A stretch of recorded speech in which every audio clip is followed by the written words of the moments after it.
What up, everybody? Welcome to another episode of After the Whistle. Today, we are going to be talking about what it was like to go from no NIL to NIL within a year. For those of you who do not know, NIL stands for name, image, and likeness. And it was the original way for college athletes like myself at the time to start earning money in college. So prior to name, image, likeness, you could not take any money. You couldn't take tickets. You couldn't take anything for free. Um, so we were physically not allowed to accept any gifts, nothing. Name, image, likeness changed that. We were able to start taking gifts, start taking money, and they started founding these things called collectives. Florida's first collective, I'm pretty sure it was called the Gator Collective, ended up going bankrupt because of a guy who went on Twitter Spaces and started yapping, allegedly. Um, and so today we're going to be talking about what kind of was the transition from no NIL to NIL. And no, one day I did not wake up, drive to the facility, and just see all the Hellcats and TRXs. I had one myself.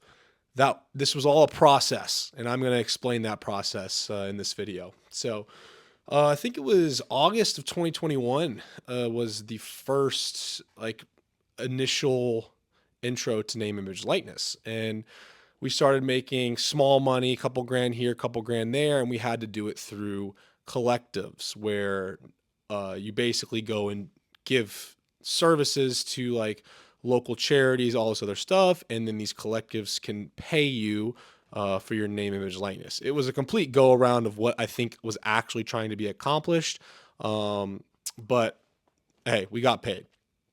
So for me personally, I started growing my social brand, giving behind the scenes access to what the locker room looked like, trips, away games, diamond testing my teammates, all this different stuff. And we started to make some money. And I ended up basically getting a cease and desist from the University of Florida. Let me preface this. I love UF. My family is a lifelong bloodline of Gators. My dad's in the Hall of Fame there. I played there. I didn't play anywhere else, even though I went to transfer. I retired. So I love UF, but I started making money off my name, image, likeness, and I feel like it was the right way. And I got a cease and desist because they were saying I wasn't allowed to have the Gator logos in anything. So I got into a little bit of a skiff with all the Florida compliance people about that. But everyone just started making money in their own way. Now, here's where the issue comes in. Now you're trying to pay recruits to come to this university and you're guaranteeing them all this money when the players who are already there playing are not getting those same guarantees. So you're promising a recruit who hasn't even touched a field or touched the program yet, 4 or 5x of what 90% outside of maybe the quarterback and the best running back and the best defensive lineman are making. And that's where the issues came in. And I think that's where the issues are still today. So for me personally, right, I'm, 2023 comes around, I'm playing and I'm seeing these kids who are coming in not playing at all, and they're getting 4 or 5 times the money that I'm getting. And look, you're not pocket watching, but you are. I mean, at the end of the day, you are. I mean, we kind of got screwed in the way of not being able to capitalize as much as these new incoming freshmen were. Um, and we're making decent money, but some of the starting linemen, they're making nothing. And I get it, name, image, likeness is all about like how marketable you are, but it wasn't like that. That wasn't what people were getting paid based off of.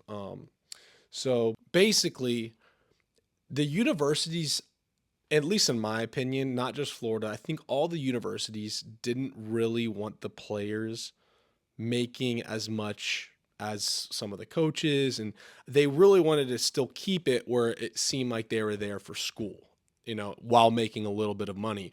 But it got out of hand because it got so uneven where, 3 players on the team were making, quarterbacks, running backs, and maybe one other person making, you know, 5 times what everybody else is making, and then the incoming freshmen who haven't even played a snap are making 3 or 4x of what everybody else is making.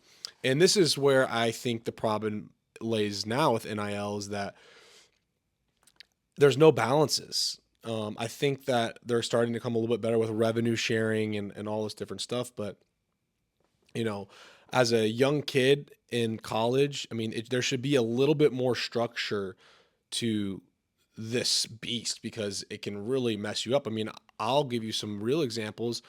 You think I knew what to do with, $10,000 a month, as a sophomore in college? I mean, you can think about what I got. I had two cars, and everyone in the facility had some sort of Dodge car, Mopar.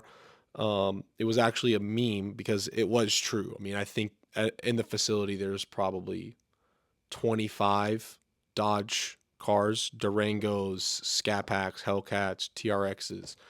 Um, but at the end of the day, look, NIL is a great thing and it should be there, but there needs to be checks and balances. There should be no reason while a recruit who's has not played yet is getting paid more than a fourth year offensive lineman or a third year tight end that's a starter. Or there's need to be some sort of checks and balances to this, and not only just checks and balances to how much these people, these players are getting paid.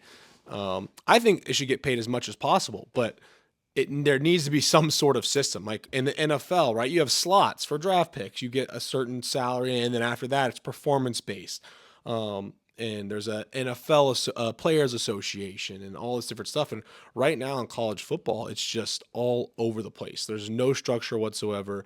The coaches are just throwing out money to whoever they want to get as much as they can throw with boosters. There just has to be some sort of checks and balances so that everybody eats. Obviously some people are going to get paid more than others. I 100% agree with that.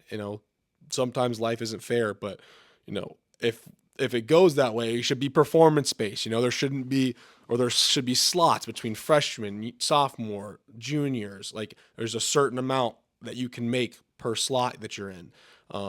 There's so many ways to make some sort of system, and I haven't seen it made yet, and it's been chaotic. I mean, it was chaotic from the moment that I started getting NIL because nobody knew what basically it was or how you could make money or the go arounds and all this different stuff.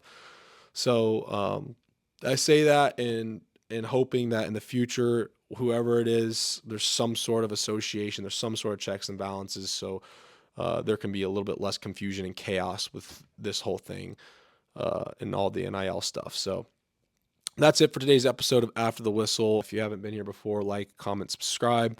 I'll be coming back with another video next week.